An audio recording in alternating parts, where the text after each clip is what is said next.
Hello, and thank you for taking a moment to listen to our Chapter 5 lecture on mastering working with teams in healthcare administration. The purpose of this chapter is really to dive into the value of teams, why we work in teams, what makes teams effective, and realizing that teams can't function without effective structure and without effective leadership. And so it's our role as managers to draw on the potential of teams, to optimize that potential and draw out the best in each of our staff members by creating effective teams. So to get started, I want to talk about how teams really are a necessity in what we do. We cannot work independently. And I think we know that from a clinical care standpoint. We can't have care provided to an individual by just one person. We need a care team. We need physician and nurse and therapy. We need all of the various disciplines working together. This is true in healthcare administration as well. We need individuals with operational and financial, clinical expertise, human resources expertise, information technology expertise. And so there's a value when a group of people with a diverse set of skills, interests, personalities comes together. That's what a team is. Work is simply too complex for one individual to accomplish it. And when teams are multidisciplinary, we naturally have different personalities, different perspectives, and that helps us be effective. So teams are a wonderful part of the work that we do. Now, we'll be exploring several types of teams, and I think it's important that we start out with a broad definition. So teams are groups of individuals, but not all groups are teams. So obviously you need a group to make up a team, but just because you are a group doesn't mean you are a team. Teams usually have a defined purpose, membership or composition, a structure with specific processes and leadership. And so groups, on the other hand, can be any number of individuals coming together. Teams have that structure, they have that purpose. There is a goal behind the function of a team. Now, informal groups also have their place in health services, right? So not all groups are formally established, right? We have these informal groups that come together forming naturally. And sometimes the most beautiful of collaborations come from that. You meet someone in a different discipline, you spend time together, you talk, you learn from one another, but you aren't necessarily focused around a definitive goal. You don't have rules or structure or meeting minutes, right? But you're coming together. That being said, groups of individuals coming together informally can also have negative impact. For example, if we're all in the break room just hanging out, right, for 45 minutes in the middle of our shift, that doesn't have a positive impact on the organization. And so we have to think about the value of those informal connections and how do we make those productive and rewarding and fulfilling and value add, if you will. Now, formal groups are quite often teams, right? When we add that formalization, when we add that purpose, we have teams. And these are often what we call organizational-based social systems. They're task-oriented around a specific purpose. They operate within a certain organizational context, set of goals, set of ideals, set of rules, and they interact with the larger organization in a variety of different ways. Now, when we think about the typology of teams in healthcare, we have to understand what a team is, and then we can break the teams down into different types. So if we know that teams are often assembled to respond to grapple with complex problems and tasks, we also know that they create synergy and empowerment through the value of diverse perspectives coming together, diverse expertise. We also know that there can be drawbacks. Sometimes we have the diffusion of talent or a requirement of infrastructure and cost when something could maybe be done more quickly independently. That's possible. There are limitations to teams and certainly drawbacks to getting bigger groups together. But let's talk about that typology of teams. What are the broad types of teams defined in our text? The first one is a work team. A work team comes together to produce a good or provide a service. So this is an organized group trying to accomplish something that's generally operational. They're providing a service or producing a good. Then we have support teams, and they provide support for primary functions of the organization. We have parallel teams. Those are individuals serving on work teams that also have a role in support teams. We have project teams that are focused on a one-time goal, and then we have management teams providing direction. Now, with work teams, this can be something like nursing. I'm a member of the nursing team. Support teams quite often can be a group, right, that might be discipline specific, right? Like we may have an organization in finance or HR, right? But quite often support teams exist to help address processes and challenges for the work teams. So we'll come back to these in a few minutes, but I just want us to realize there's lots of types of teams, and you may be on more than one type during your career or at any given point in time. Now, one of the things that really defines a team is the decisional authority. Teams sometimes have a lot of independence. Maybe it's a management team that has formed a task force and they're leading the organization in their strategic planning and they're making big decisions. At another extreme, some teams have very little decisional authority. Maybe they're providing consultative recommendations to the CEO, but they don't really have any direct authority. They can't make an independent decision. And so it's important that teams know in advance how much decisional authority do we have so that we can adjust expectations and perform appropriately. We also have to think about the temporal nature of teams, temporal meaning time.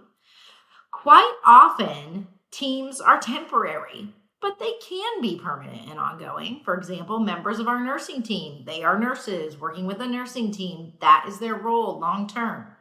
But they may join a temporary infection control prevention group that's working on a specific issue. They're generating documentation for a sepsis bundle or a wound care kit, and they're working on that effort for 3-6 months. That's temporary. So there are time-limited teams, there are long-term teams, right? And so it's important to realize that and set expectations appropriately as well. Remote work has also changed this as well. I don't know if you've ever been a part of a team where you can walk right over and address a question really quickly versus send an email and wait 36 hours for a response. There's pros and cons to virtual teams. Sometimes we're waiting a little bit longer. Sometimes we're able to send a Teams message and get a response right away, right? Maybe we're able to contact somebody after hours because we have the benefit of email on our phones. So remote work has changed the definition of teams and the rules and the guidance and processes around teamwork. One thing that is surely one of the most important tenets of teams is the value of diversity. The idea that diversity provides us a huge advantage when we have individuals from different perspectives, different disciplines, different worldviews coming together. We have fresh generation of ideas, so much opportunity in that space.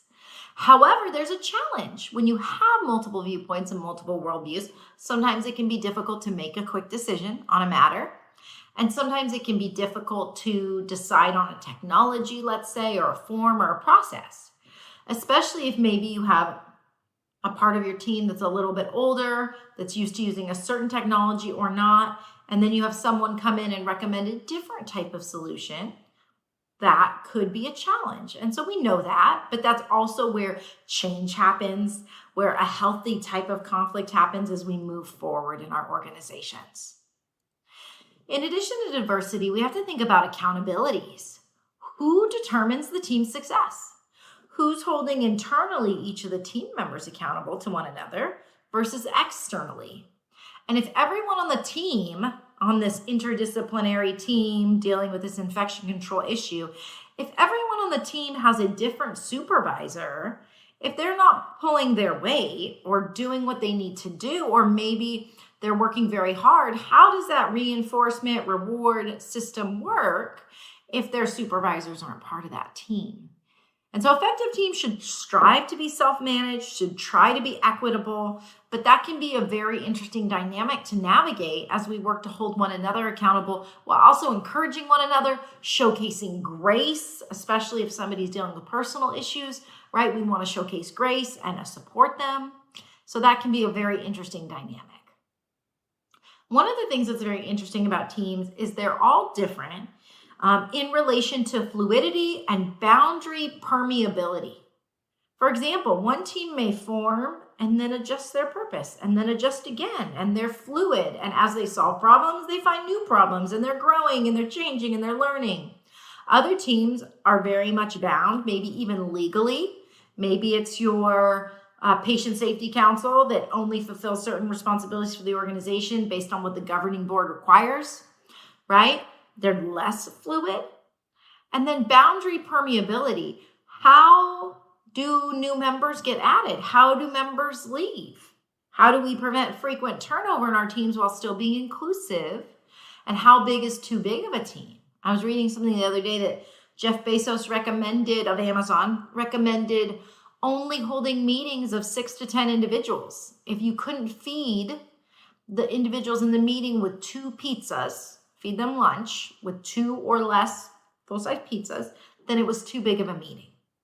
And so I thought that was very interesting. And so when we think about boundary permeability, how do we keep the same group of people focused, and how do we include the right amount of change as it relates to membership? Now, we also have to think about, and I know we'll get to this again, there's some notes on some of the slides about various roles. If I am an analyst and one of my colleagues on the team is the CFO, I may defer to the CFO. I may not say my opinion as much. And so the different types of rank and roles can impact the function of teams as well. We want teams to be productive, but measuring the performance of teams can be really difficult. How many meetings should it take to roll out a new policy? How many meetings should it take to design an online learning module? It depends on the quality of the output. It depends on the individuals involved, right? And so systematic ongoing review of team processes and performance isn't very common in healthcare organizations. Your book says that very plainly, but what I'm saying is that quite often we don't have a valid, reliable, consistent way of measuring whether or not our teams are effective. It often then becomes about likability. How well do we all get along? And so how do we, the challenge of what we call benefit or value realization is real. How do we make sure teams do what they need to do?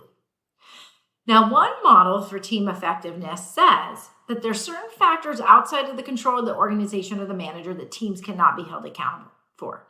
But team leaders have to understand and anticipate factors that might impact their effectiveness, and they should be aware of both positive and negative factors and work to try to control the environment of their work, try to work to control what they're doing and be as effective as possible. This is that model for team effectiveness. We have measures of team effectiveness. Again, we don't do a great job of measuring this, but arguably we would measure a team by performance, member satisfaction, quality of work, capacity for sustainability.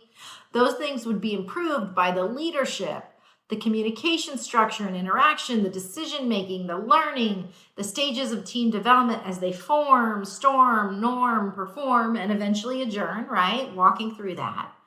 But there's other factors, the team size, the amount of psychological safety and risk-taking that can happen, the norms, the cohesiveness, the goals, the environment.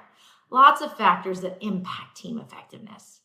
And so if we're striving for that team effectiveness, we have to implement all the right processes, realizing that there are going to be some external factors we cannot control for. Now, when we think about team characteristics, here are some of them that you just saw in the model. Things like the size, the composition, the diversity. If we only have 4 or 5 people on a team, it may not be that diverse a team. It may be mostly folks from finance or information technology. So we have to make sure we don't have too few members, but also not so many that we're distracted and not focused.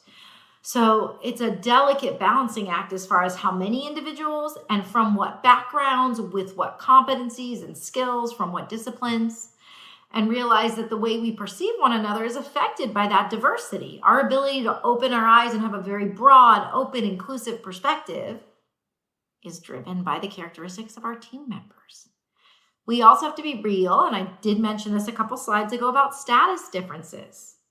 So there may be some conflict and tension if I'm trying to get something done and someone is pulling the team in another direction that has more rank or more power, informal or formal power than I do, but I feel really convicted that this is the right way to go. So those status differences can impact effectiveness as well. We want to cultivate psychological safety in organizations and in teams. We want to reduce negative consequences for good faith efforts. If I'm taking a risk and trying something new and learning and growing, we want to create an environment where that's allowed, even if mistakes can be made. Even if it goes awry, we're trying new things, we're pushing the envelope. That is psychological safety. We also have to be direct about team norms. We have to have shared standards and expectations so everyone knows what's expected. We have to be committed to one another. The team cohesiveness is key. Now, the nature of the work impacts the type of team we use, right? So we have to think about the idea of contingency, the idea that the structures and the processes we use have to be aligned with a number of factors, meaning if the team goal is simply to design an educational module, maybe we don't need twice weekly meetings with detailed meeting minutes. Maybe we do. The goals should align and be supported by the structures and processes we put in place. And we should make sure that we have the right amount of interdependence, the right folks involved, and make sure that we're not over-reliant on one group or one process in a way that could be detrimental to the organization. Again, we have to think about environmental context. There's going to be conflict within and between groups. How do we make that productive? How do we also support a productive organizational culture that encourages teamwork and participation? Easier said than done, right? So we have to think about how to do that. We also have to realize, related to environmental context, that for some groups, the external environment exerts a lot of influence, right? So if we're working on something related to health policy or payment of physicians or something that involves a couple different organizations, we're going to be influenced by the outside world. So we have to acknowledge that, set aside extra time for that, realize that it could slow us down. We also, as individuals, have to work on building our social capital. We need to build a web of cooperative, positive, trusting relationships between us and other people. We need that interpersonal trust, but we also need norms of reciprocity. If I'm kind to you and you're kind to me, what does that look like? What does mutual aid feel like? And the idea that it's freely given, that we're supportive of one another. Now, there's a lot of different team processes that are important. We've talked about leadership. We need team leadership in place, and that can be frustrating because individuals may compete for that leadership role. But there needs to be formal assigned leadership from a decision-making perspective, as well as informal leadership, maybe the same individuals, maybe additional individuals who help push the team forward, who motivate, who encourage, who cultivate that positive risk-taking. We need strong communication and communication norms and expectations and decision-making. We need to know, is this participatory leadership? Is it consultative? Meaning, do we get to decide or are we making a recommendation? Those are very different things.